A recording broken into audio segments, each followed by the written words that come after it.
Sa pagpadayon ng isang cross-examination na nagpakita ang defense team sa pilay ka proof of success o kung mga pamatuod ginagapakita suno sa ila sa paggamit sa confidential kag intelligence funds sa Office of the Vice President. Sa pagpresentar ni defense lawyer Attorney Christian Ferrer, ginbasa niya ang pila ka aktibidad kag programa sa Office of the Vice President. Lakip na ang pagtukod sa satellite office sa pila ka lugar kangay sang Isabela sa Cagayan Valley. Lakip man sa maging presentar ang mga aktibidad nga may kangtanan sa data information gathering, threat assessment, kagiban pa nga mga intelligence-related activities. Samtang, gin-confirm naman ni House Witness kag COA Auditor Silene May del Campo nga ang pila sa mga nasambit nga aktibidad mahimo nga kabahin sa surveillance activities kag posible nga magamit sang confidential funds. Ini nga mga pamatuod gin-presentar sa depensa bilang kabahin sang ilaman argumento sa paggamit sang confidential kag intelligence funds sang Office of the Vice President. Yari bala pamatihan tanangin kabahin sang payag ni Defense Counsel Attorney Christine Ferreira.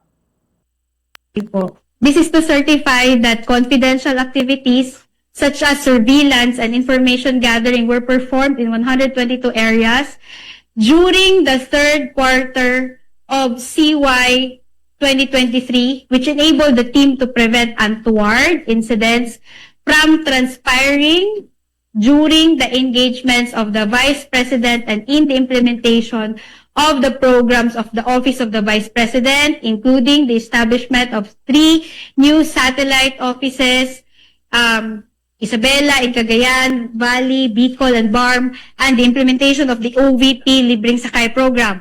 Tama ho ba yung binabasa ko? Opo. Okay, so ito ho yung naging support niya, proof of success of the information gathering na sinabit ni Office of the Vice President, tama ho? Opo, response po nila sa AOM for the third Salamat quarter. po. Your Honor, this has been marked as Exhibit D-1-116-OVP-B for the court's information.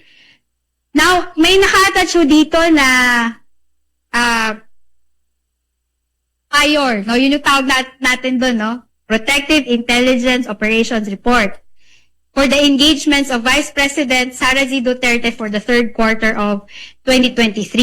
Okay, nakikita niyo ho ba yan? Opo. Your Honor, this has been marked as Exhibit D-1-116-OVP-C for the respondent.